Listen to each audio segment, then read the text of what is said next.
metabolisme karbon dioksida dalam tubuh, keseimbangan mulut, dan transport oksigen pada darah. Pada kesempatan kali ini kami akan menjelaskan salah satu manfaat keseimbangan kimia di dalam mulut. Check it out!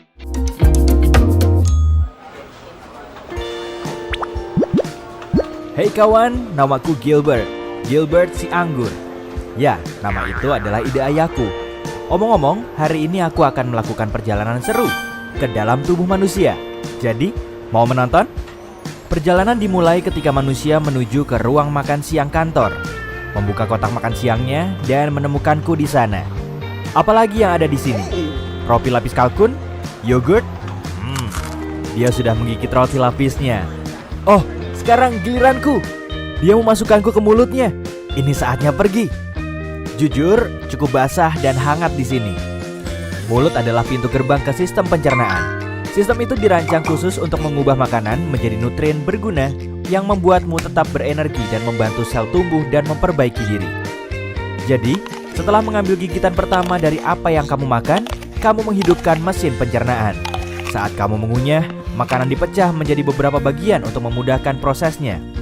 Ludah sangat berguna karena bercampur dengan makanan dan bisa lebih menghancurkannya. Dengan begitu, perutmu tidak perlu mencerna seluruh bongkah makanan. Omong-omong, ini fakta seru. Jumlah air liur yang kamu hasilkan dalam setahun dapat mengisi 2 bak mandi ukuran sedang. Hampir 1 kolam penuh air liur. Benar-benar hujan air liur di sini. Kesetimbangan kimia dalam rongga mulut adalah kesetimbangan yang melibatkan asam dan basa di dalam mulut. Nah, rongga mulut itu sendiri adalah bagian tubuh yang merupakan awal dari saluran pencernaan. Bagian depan rongga mulut dibatasi oleh bibir. Bagian atas dibatasi palatum durum hingga palatum poli. Bagian bawah terdapat otot-otot yang membentuk bagian mulut dan lidah serta pipi. Emang ada ya reaksi keseimbangan kayak gitu di mulut? Siapa bilang nggak ada? Reaksi kesetimbangan terjadi juga dalam mulut loh. Emal gigi mengandung senyawa kalsium hidroksiapatid, Ca5PO4, 3OH di dalam mulut saat itu akan mengalami reaksi kesetimbangan kayak di atas ini. Nah, reaksi ini akan cenderung ke kanan apabila ada ion H+. Nah, pada proses demineralisasi dan remineralisasi Ca5PO4 3OHS yang terdapat pada emal gigi merupakan salah satu contoh penggunaannya hukum Lekatellier. Hukum Lekatellier itu apa?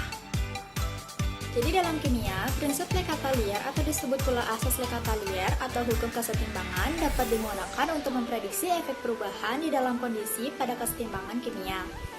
Prinsip ini dinamai dari Henry Louis Lekatellier dan terkadang dari Carl Ferdinand Braun yang menemukan prinsip ini secara mandiri.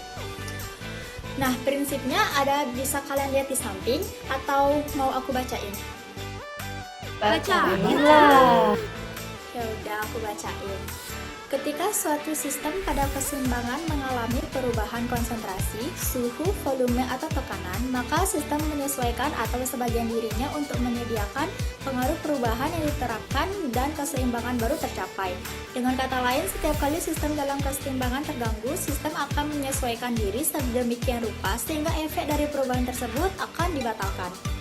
For your information nih ya, reaksi kesetimbangan yang terjadi akan mengalami pergeseran jika kita mengonsumsi makanan yang mengandung asam. Nah, makanan asam ini mengandung ion H+, sehingga ion tersebut akan mengikat ion PO4 dan OH- loh. Terus reaksi kesetimbangannya jadinya gimana? Nah, akibatnya reaksi kesetimbangan akan bergeser ke kanan atau konsentrasi Ca5PO4 3OH berkurang. Pergeseran